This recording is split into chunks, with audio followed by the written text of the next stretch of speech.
јазик е наш долг и наше право. Ние сме должни да го милуваме нашиот јазик, зашто тој е наш, исто така како што е нашиот татковината. Почитувани гости, пред се да ви посакам срдечно добре дојде. Чест и задоволство ни е заедно да го одбележиме денот на нашето училиште. Свеченоста ја отвори училишниот хор под диригентската палка на наставникот Александар Ицов, кој ви поздрави со химната на Република Македонија, а во продолжение ќе ви се представат со уште неколку изведби. Химната на училиштето, инструментална композиција и забава.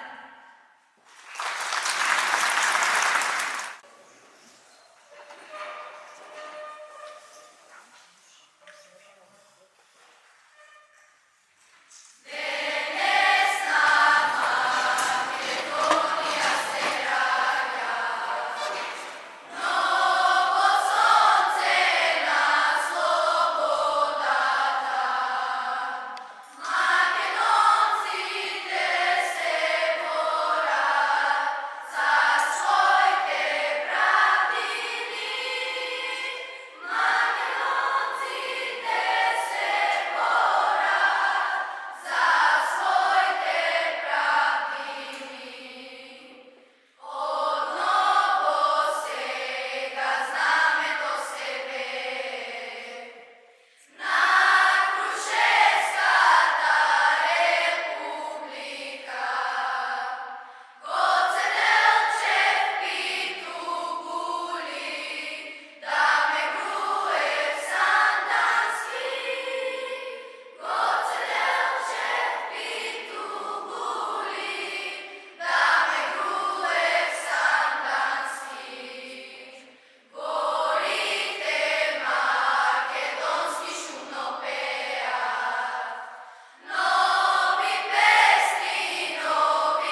нашиот патрон, македонскиот филолог, кодификаторот на македонскиот литературен јазик, историчар и етнограф, Крсте Петков Мисирков. Исто така, годинава ја одбележуваме и 120 годишнината од појавата на капиталното дело за македонскиот народ, печатењето на книгата за македонските работи, која представува темел на современиот македонски литературен јазик и правопис. Сега ја повикувам директорката на училиштето, Гордана Здравковска, да ви се обрати. Директор, ќе поведа.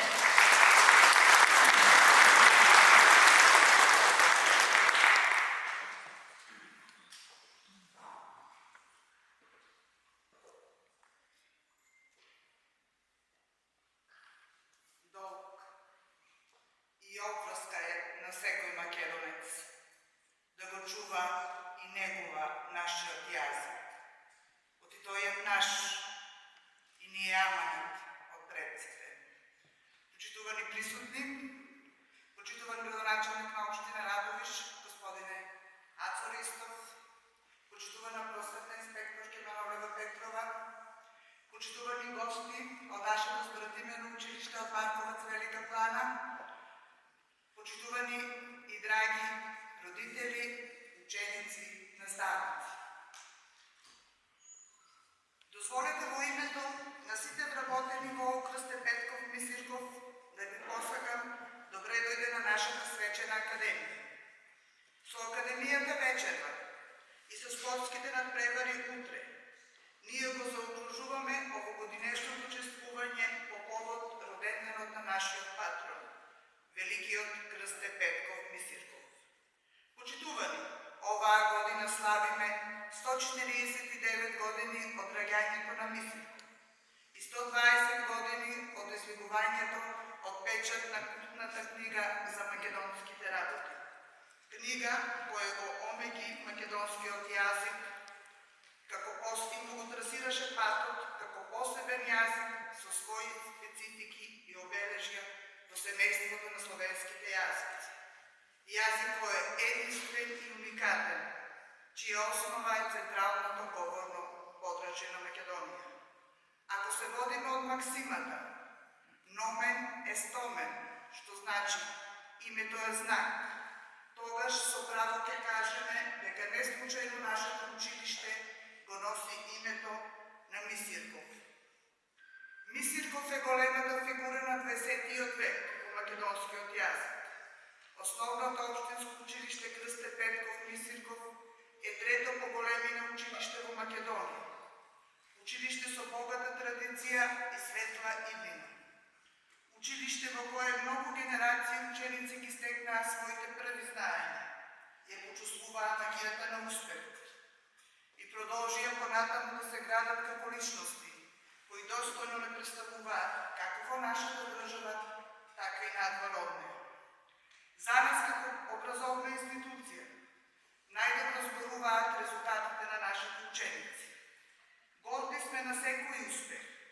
Државните награди и признанија се дел од портфолиото на нашите наставници. Така е од секогаш.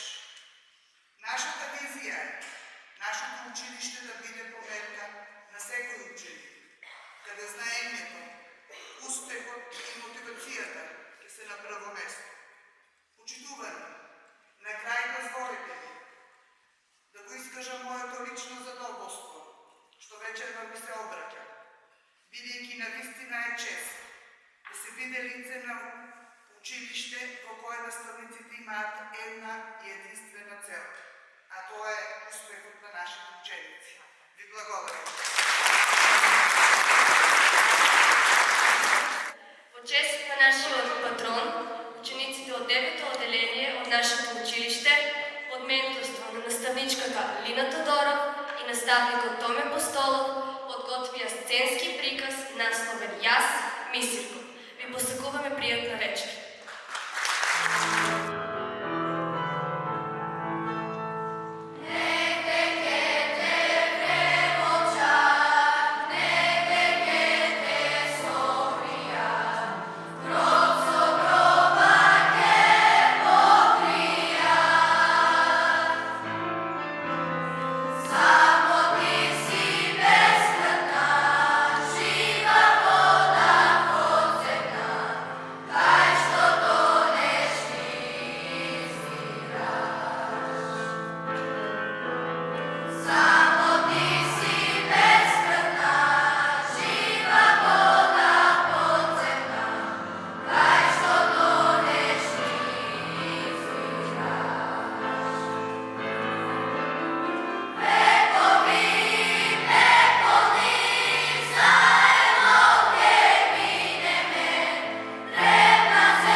преспари.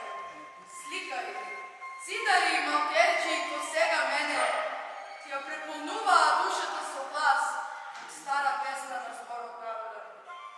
Од дедо прадедо, старите, од милост ги кажуваа зборовите, ги редеа, ги служуваа, да се слуша нивната песна.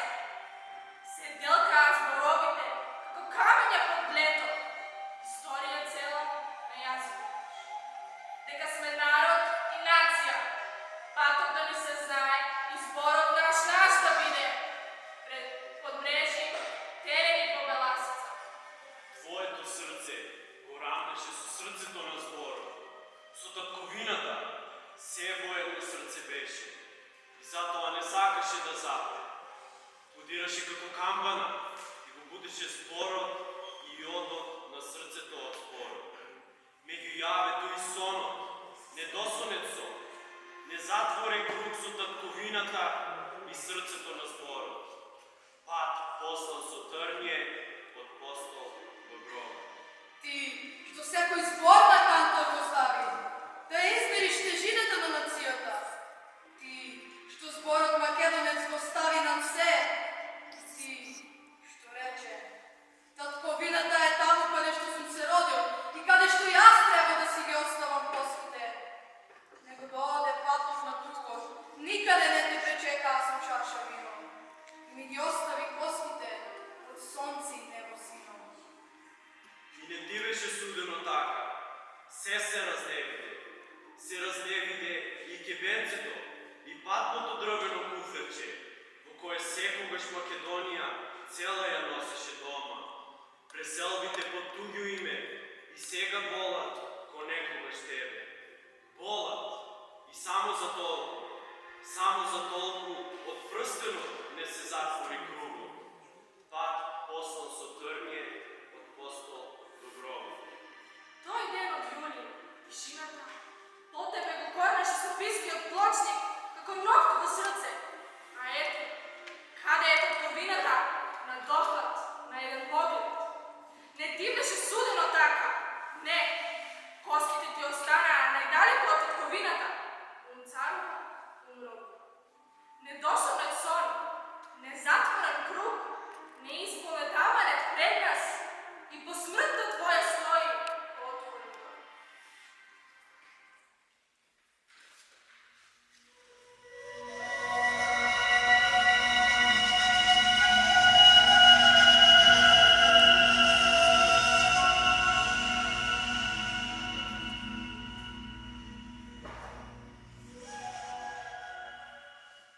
Татко, да не ти пречи сонце. Сергей, Кажи татко, остави го. што да оставам? Сонцето. Јас си мислив татко, да не замениш во сон. Остави го сонцето, синко мој. Уште малку.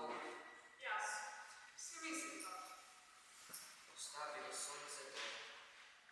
Зашто таму кој што ти Никаде нема да одиш. Остави го сонцето. Зашто таму кој што ти одам. Милијарди години ќе биде само мрак. Ќе оздравиш. Не те пуштам никаде да одиш. Ајде дојду алогин. Кој луѓе? Кој нема? Сами сме. Ени ги гледам. Наредени се пред сонцето. Пушти ги нека влезат. Сонот ќе ми прекри очите. Господи, што гледаш се од небото, испрати сон на сите страни очи. Пушти ги. Ти реков. Нека влезат.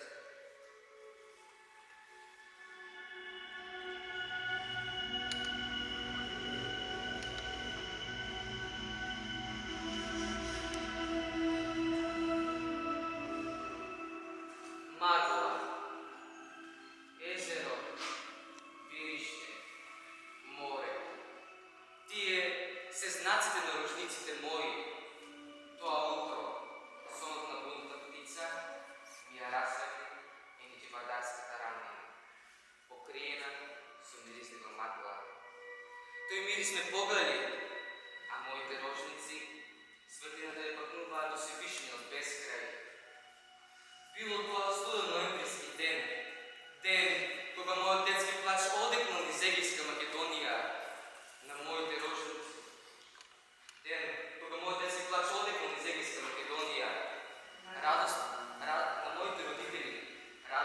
мене им го стопил на сърцето.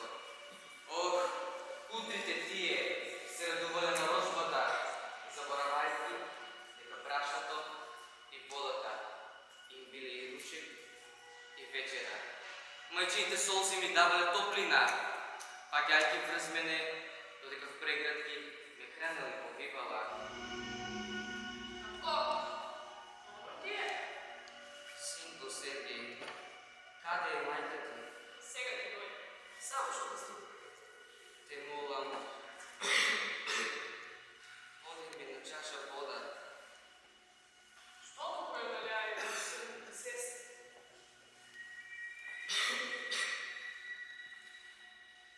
Само ще водата ме држи на живот. Сонцето, ти и мајка ти. Татко, послушај ме, кон водата додај ги уште и планините и горите, кон горите додај ги лисето и тревите, кон тревите додај ги цветињата, кон цветињата додај ги боите, кон боите додај ги птиците. Татко, послушај ме, кон сонцето додај ги звездите, кон звездите додај ги планетите, кон планетите додај го Создателе. Создателе, татко мој, зошто ме создаде и колку ќе ме оставиш? Кон мајко ми додај ја вашата љубов. Од тоа гнездо сум испилен само јас, без брат и без сестра. Затоа кон мене не додаде ништо. Сам ќе тргнам, каде што никој не стигнал, дури и ќе го прашам Создателе. Создателе, дали ќе дозволиш твоето чедо, што мене ме создало, да умира голо, страдно и босо? Создателе, ако те има, върни еден поглед од крстот во статко. Крстета, Петков мисли. Татко, кон мене не додавај ништо, само тебе, жив да те гледам. Господ да ни напомаш, сине. Што те го заспа? Господи, што си сам на небесата, не заборавај ме. Мамо, потивко те молам. Скалите го сретнав доктор Добило. И вели, дека не се го прашиме денови, туку сати или минути. Тој така зборувал веќе 6 месеци. Ова, бела, нарака везена кошула, ја купивме од пазарот во Одеса, пред да се родиш ти, сине. Ски му ја облечеме кога ќе се распит. Петротенски вејавојка ми ги даде една жена од Копривщица. На станицата од трамвај ми рече, поздрави го крстето од сина ми Михаил. Тој вели дека во животот не сретнал поучен човек од него. Сета наука е сопра во срцето и го ума. И зошто? За ништо. Потивко, мамо, ти се молам. Така ми рече доктор Давидов. Стари, може да му оде до душата до секој миг. Ако умре, пари за ковчег и за закон немаме. Нема да умре. Ќе остојаме. Жива в земја да влезам да се влекува. Каде да одам, сине мој? Од кого да барам? Војната заврши, а само пустошот остана. Софија е полна бегалци, разменето население, болести и сиромашти. Луѓето немаат за леп, камоли за ковчег. Крсте, љубов моја страдна, толку држави поминавме заедно, а секаде само сенките. Гробнината што не може да си ја платат. Мамо, ако нема никој под сонцево, да ни позајми колку за ковчег, јас самиот ќе се провикнам, дури до небесата. Господи, ќе му речем, научи ме како да направам ковчег, за да си го погребам мојот учен татко, син на разбарчена и во гробот на историјата, положена Македонија. Растеше моята љубов и љубопитност кон книгата и пишаниот збор. Си помислувам, не можев на мајчиниот јазик да се писменувам. Зортот, времењата, ме натера на гръчки да читам и пишувам. Да, егиец сум, македонец сум. Немощията ме натера долу до Србија, безплатно се школувам. Но, минувајќи любовите таму, своеволно, воден од патриотизмот во мене, учествувам во немирите против српската окупација и македонските студенти. Па потоа бев принуден да го напуштам Белград. Сергей, ме убија! Ништо нема, мили татко. Соземи се. Јас сум со тебе. Каде е мајка ти? Што го потри? Каде отиде? Отиде да бара. Што да бара? Јас сум овде. Што ќе бара и кај ќе бара? Отиде напушта. Да бара. Не да бара, но вземе едно препорачено писмо. Од каде писмо? Од Сокол, од меѓународното седиште на лингвистичката организација, што во своето списание објавува твој текст на илјадојазици. Не ми треба ни списание, ни писмо. Ми треба таа. Как беше ovo? Ти ја донеси сметната кошулата, што верно да ја сакаш. И ти донеси ти правда да изјавиш, што ти ги правда поручени Михаил од Копивците. Еве, земи едно јавно. Мајка ми навикнала директор на мама, дека сиди го својот живот. Несретно оучен човек од тебе. Сергей. Студен сум. Жива вода сум сторен. Те молам, подај ме до жолата теса. Татко, те молам, опреми ја главата и подисправи се, за да ти е смело душевно. Ајде синко Сергей. Види храбар. През вече кој татка си за последен пат. Си ми кажувал за оваа кошула? Со оваа кошула ги држав предавањата во Санкт Петербург. Знам, во октомври 1903 година. Ти уште не беше роден, а бев што ти го вратил во Санкт Петербург во придружба на еден империјален ковчег, во кој што почиваше рускиот конзул, убиен во Битола, истото лето. Не зборувај за ковчег. Ти ќе оздравиш. Во очите гледам како се губи твојата главност.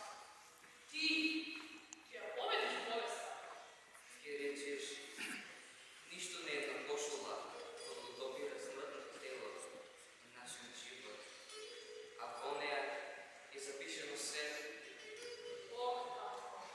Јас сакам да умрам слушајќи твоите зборови. Сергей, се што треба да сакаш, слушајќи моите зборови, е да живееш. Татко, сонце, Божја светлино, смилувај се и спаси ме. Ме слушаш ли, сонце? Сонценце, така се вели. Ми велеше тој, нагалено за сонце на македонски. Имав само 7 години, кога се дојде тој одолу пак. Ме бакна в чело и ми рече, сонцено го гледаш? Го гледам. Дали тоа може да биде повелено? Не, реков јас. Исто и со духот на Македонија. Тој никогаш не може да биде повелен. Извади од джебот неколку копејки, слезе и купи топло леп. Да залеgne на душа, па потоа ќе види. Љубовта кон пишаниот збор ме натера да одам во Софија, но и таму ситуацијата беше иста. Ме тера да се откажам од себе, од мајчинството, од татковината, но не можев. Гневен, разлутен и бесен се вратив во Белград. Таму скришу формира учителска школа. Емоциите кај мене беа измешани. Со сета љубов учителствував, сакав да го преточувам мајчиниот јазик. Дури со истомисленици формира учителска школа. Емоциите кај мене беа измешани. Но стравот кај мене се чувствуваше, ме демнеше постојано, а патриотското во мене ме владуваше. Мојата учителска значење. Па, затоа одлучив да се запишам в медицински факултет во студената на Русија.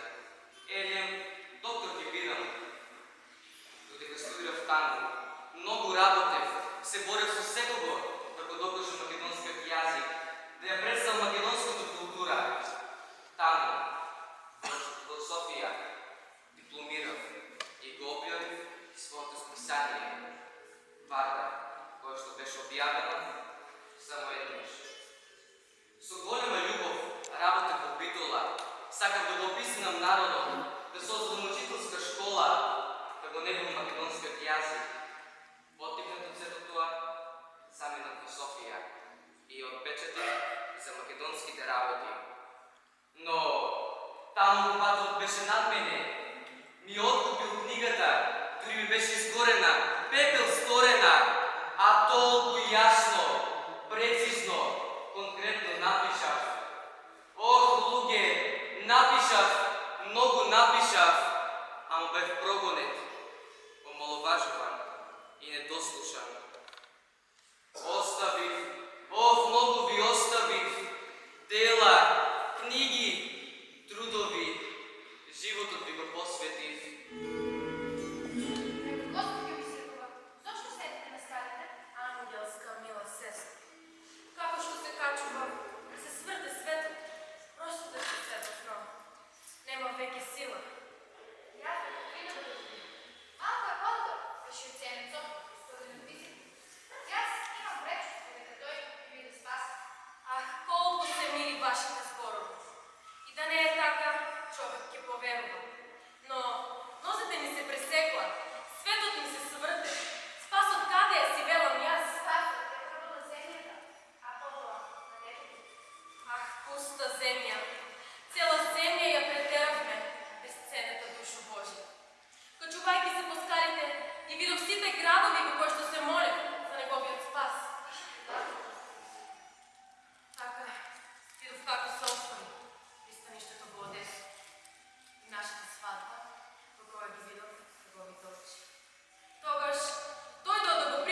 ковчег со кукоќија, со кој што ќе одпатувате кон градовите и земјите на вашето љубов.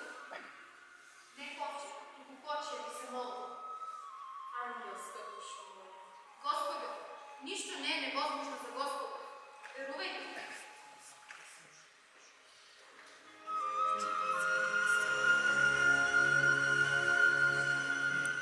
Докторе Давидов, може ли нешто да се направи за да биде спасен? Знаете ли што, милостна сестра? Знаете ли колку илјади години медицината се бори со смртта? Исто толку илјади години уште религијата се помирува со смртта. А во случајот со господин Мисликов, ситуацијата е совршено јасна. Хируршката интервенција не беше позната. Скриената наставка, што ја видов покринава на неговото лице, треба Господ ги Мисликова. Се уште ми дава надеж. Сигурна сум дека во таа скриена насмевка зборувала вашата заедничка љубов. Знаете, на болеста и треба само еден миг за да исчезне. Што мислите вие, докторе Давидов? Да, понекогаш се е возможно.